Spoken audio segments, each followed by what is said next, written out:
우리 주님께서 유월절과 무교절을 보내시기 위해서 예루살렘 성전에 제자들과 함께 올라가셨습니다.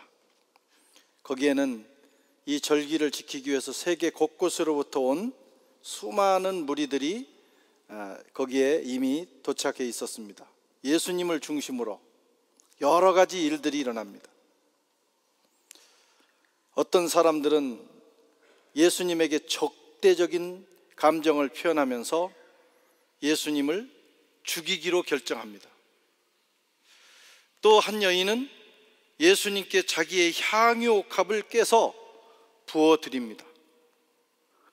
또 한 그룹은 그런 이 여인의 행위에 대해서 매우 못마땅해 하면서 비판하고 또 자기 의견을 강하게 피력을 합니다.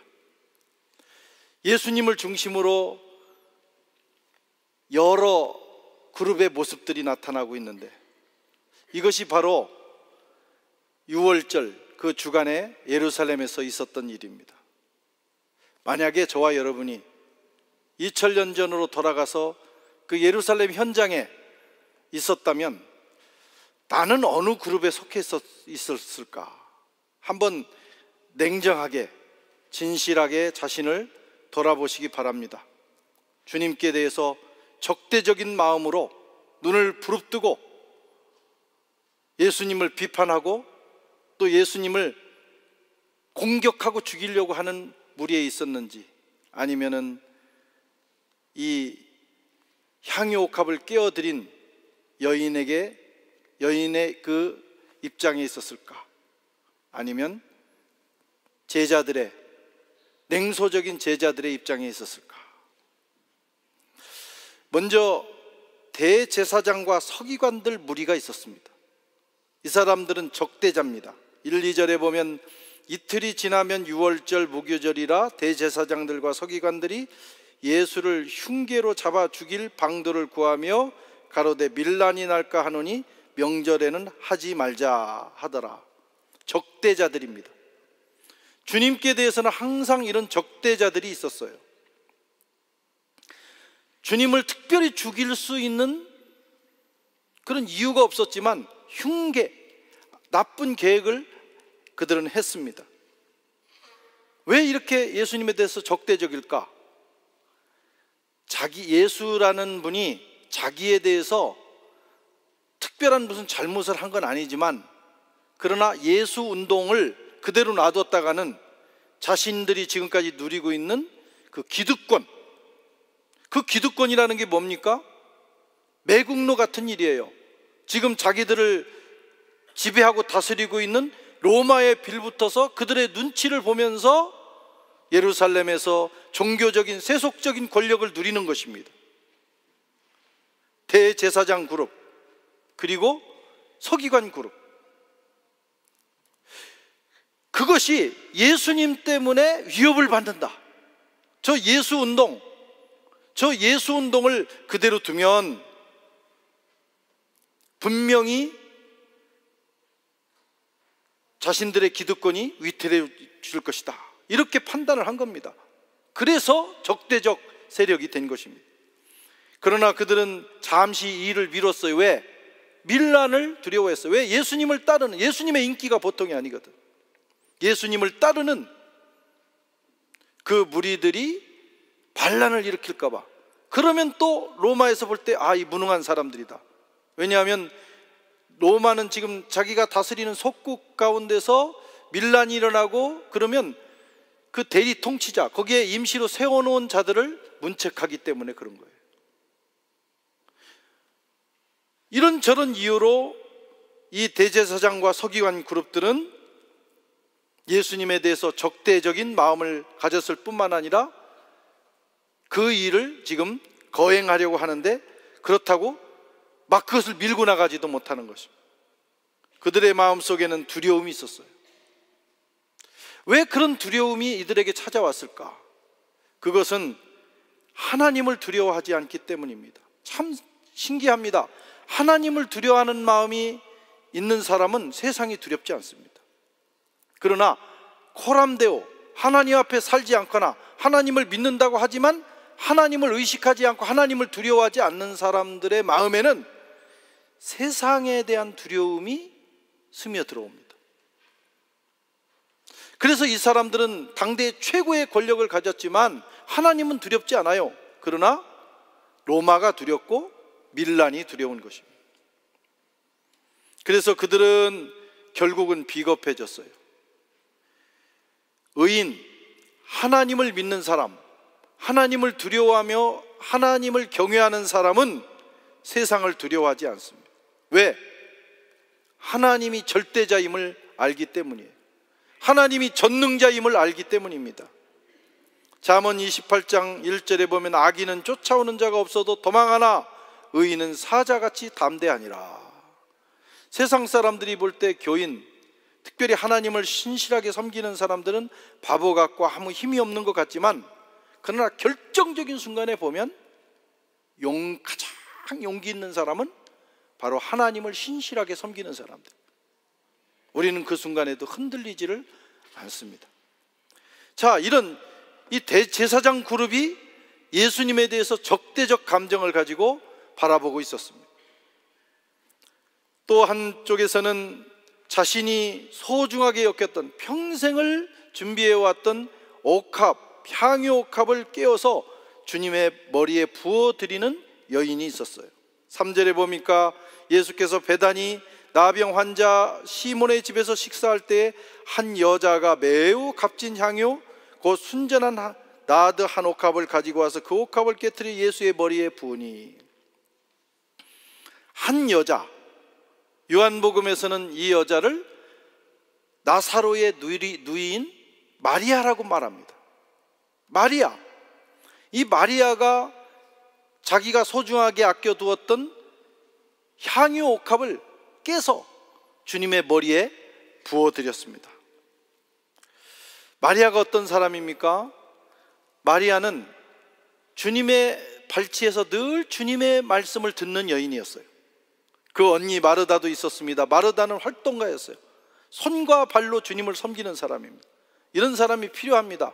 주님의 몸된 교회에 마르다와 같이 손과 발로 부지런히 몸으로 섬기는 사람, 그게 있어서 교회가 돌아가고, 그게 있어서 주님께서 그동안 사역하실 때 그 현장이 돌아가는 것입니다.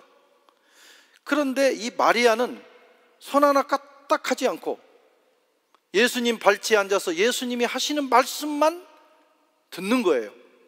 예수님의 말씀만 따박따박 받아들이는 거예요. 그때 이 마르다가, 언니 마르다가 열을 받습니다. 자기는 부지런히 일하는데 보니까 저 마리아는 자기도 말씀 듣고 싶지 않겠어요?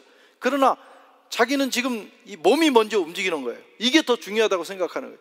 그런데 동생 마리아는 예수님 발치에 앉아서 예수님이 하시는 말씀을 다 받아들이는 거예요. 예수님과 아주 신실한 긴밀한 관계를 가지는 걸 보면서 화가 나서, 예수님 좀 마리아 좀 말려주세요. 저만 이렇게 고생해서 되겠습니까? 우리 마리아한테 뭐라고 좀 해주세요. 그랬더니 오히려 예수님은 마리아를 변호하셨어요.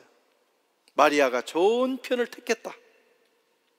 여러분, 하나님의 말씀을 잘 듣는 것도 주님을 향한 봉사인 줄로 믿습니다. 교회 나와서 우리가 볼 때 저 사람은 와가지고 뭐 아무 일도 안 하고 말씀만 잘 듣는다고 하는데, 말씀만 잘 듣는 걸로도 하나님의 역사가 일어나는 거예요. 아멘.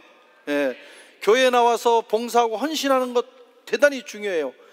그러나 와서 말씀을 열심히 듣고 그 말씀을 먹고 자라는 것도 여러분 헌신이고 봉사인 줄로 믿습니다. 예수님 앞에서 이 마리아가 그런 여자였는데, 이 사람은 거의 언니는 죽도록 헌신하고 봉사하고 그릇 씻고 음식 준비하고 그러는데, 이 마리아는 예수님 말씀만 들었어요. 그런데 놀라운 것은 이렇게 예수님 말씀만 들으면서 그 영적으로 성장하던 이 마리아가 마지막 순간에 큰 일을 낸 겁니다. 마지막 순간에 한 몫에 크게 해버렸어. 야, 놀랍지 않습니까? 한 번에 크게 해버렸어요. 자신의 향유옥합, 이 가치가 얼마나 되느냐? 당시 여인네의 결혼 자금이라고 합니다. 값으로 따지면 300데나리온, 하루 노동자 임금이 한 데나리온이에요. 그러니까 거의 1년이 뭡니까? 휴일 이런 거 빼고 이렇게 하면 1년. 그걸 오늘날로 계산하면 프랑스 임금으로 말하면 얼마나 될까요? 제가 따져보니까 뭐 3천에서 6천만 원 정도 사이. 보통 한 4, 5천 되지 않겠어요? 연봉 4, 5천. 보통 중산층이면 5, 6천 되나요? 하여튼 적당히 5천에서 6천 잡아봅시다. 5천에서 6천. 아무리 내가 주님을 사랑한다고 해서 5천, 6천짜리 한번 깨면 돌이킬 수 없는 그걸 확 깰 수 있겠느냐? 그 여간하면 하지 못합니다. 한 6천 정도 되면 뭐가 될까요? 복스바겐 파사트 새거 사고 좀 남어. 제가 차값은 잘 모르지만 메르세데스 벤즈 뭐 E클래스 정도는 사지 않겠어요? 그냥 벤즈 한 대를 깨버린 거야. 어떻게 해야 실감이 날까? 전혀 안 놀라는데 지금 이게 이 옥합 하나 깼다는 게 무슨 꽃병 하나 깬 걸로 생각하면 안 됩니다. 평생 자기 재산이에요. 이것 가지고 시집 가야 되는 거예요. 결혼 자금이에요. 다시는 이 정도의 액수를 모을 수 없는 건데, 마리아가 말씀만 듣고 아무 일도 안 하는 것 같던 이 마리아가 한 번에 큰 일을 치른 것입니다. 마리아는 옥합을 깼지만 사실은 자기의 인생을 깨트린 거예요.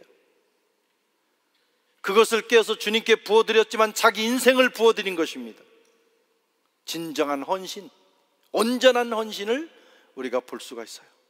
주님이 마지막 이제 죽음을 일주일 남겨놓으시고 그 마지막 순간에 주님은 이 마리아로부터 온전한 헌신을 받으신 거예요. 그런데 그 모습을 보고 또 한 무리가 반응을 합니다. 반응할 만도 합니다. 이렇게 이 정도 액수라고 생각하면 그걸 그 5천만 원, 6천만 원을 그냥 예수님 머리에 우리가 그런 무슨 아주 고급 향수가 있어서 부어드렸다, 욕할 만해요. 4절 5절에 보면 어떤 사람들이 화를 내어 서로 말하되, 한 사람만 화난 게 아니야. 거기 있던 주님의 제자 그룹이 다 열받았어.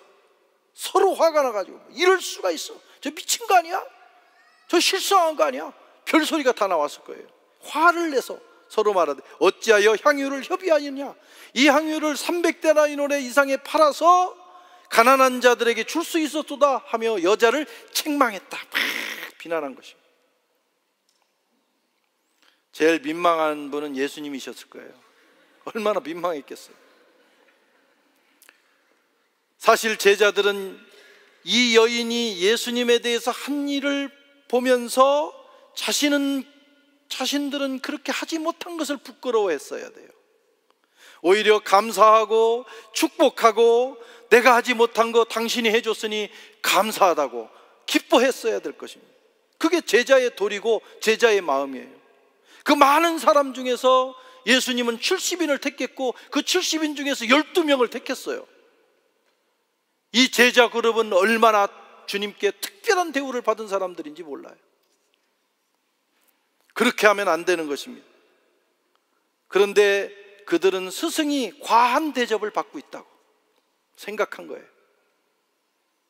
스승이 지금 필요 이상의 대접을 받고 있다.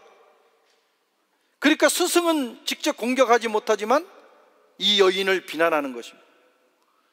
예수님은 그 모습을 보면서 어떤 생각을 하셨을까요? 이 여인을 비난하지만 나를 비난하는구나. 다 알고 계신 거예요.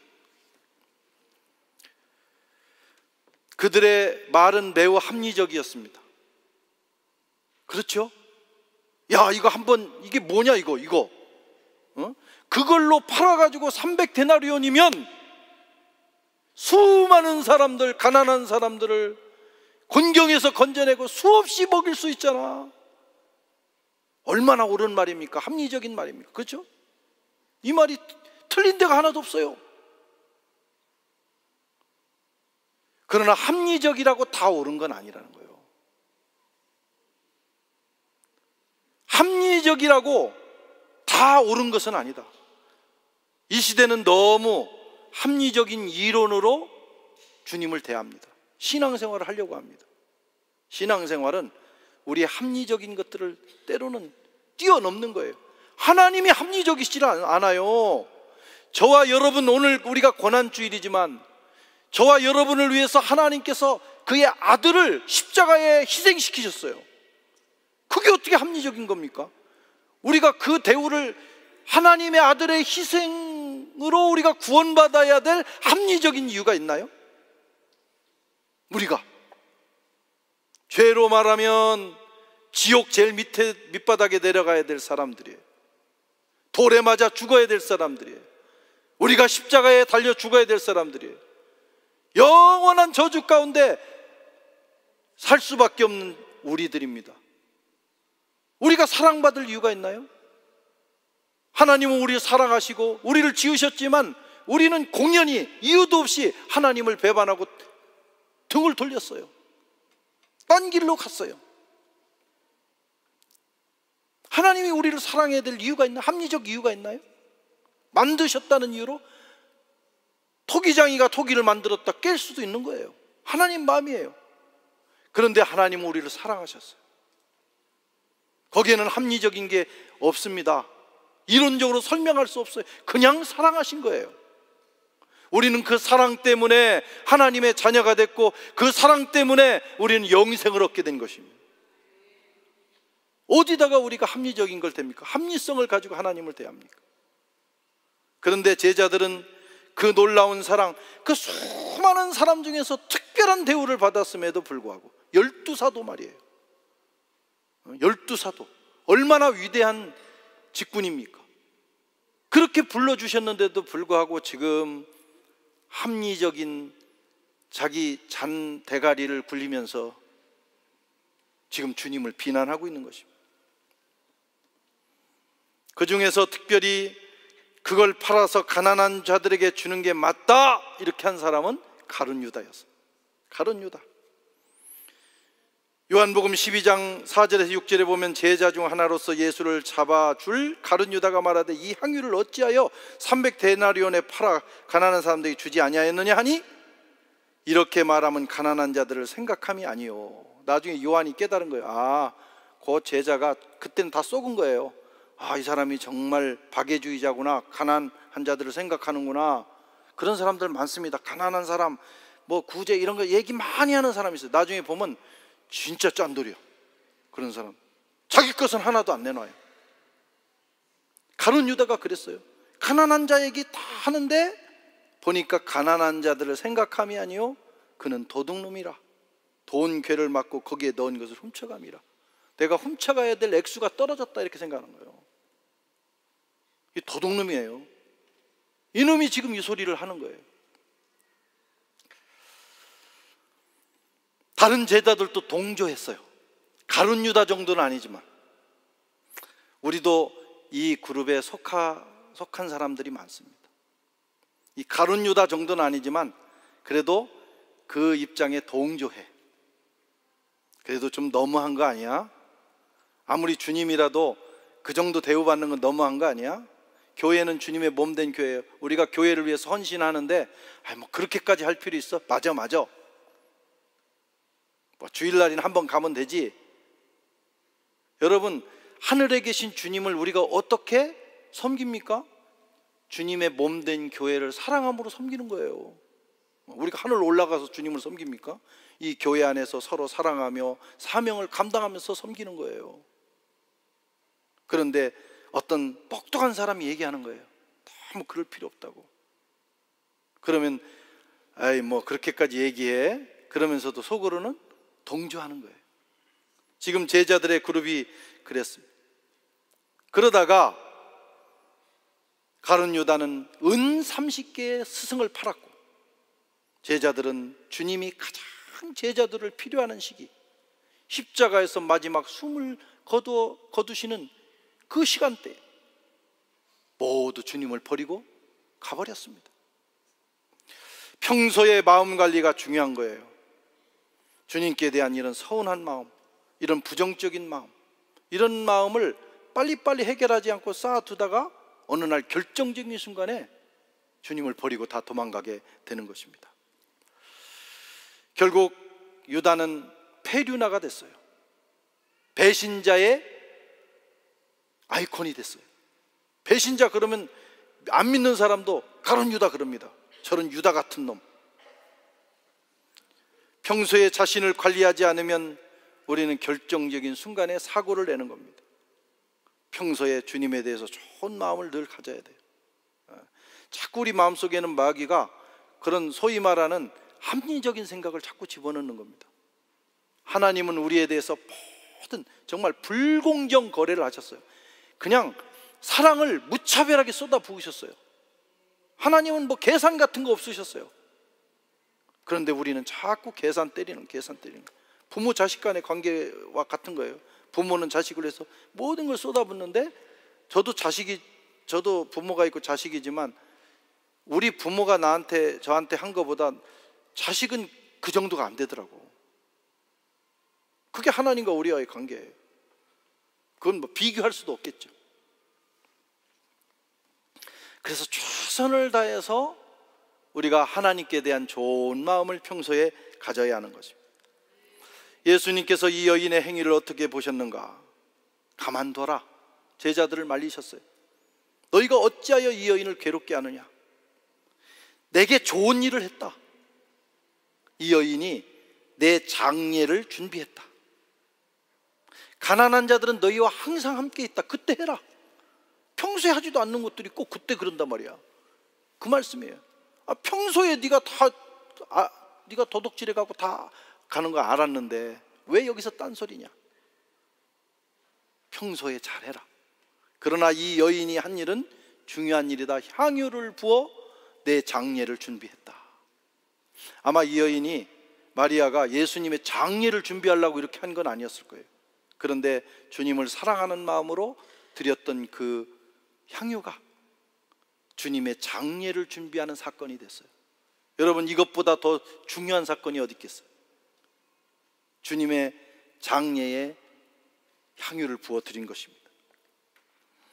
그리고 말씀하시기를 복음이 증거되는 곳에는 이 여인의 한 일을 반드시 얘기해야 된다. 주님이 이 일을 굉장히 중요하게 여기신 것입니다. 나는 어느 그룹에 속해 있는가? 오늘 이 고난주일에 스스로에게 물으시기 바랍니다.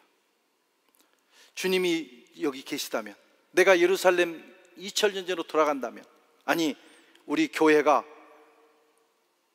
주님의 영적인 몸이라고 생각한다면 나는 어느 그룹에 속해서 신앙생활을 하고 있는가?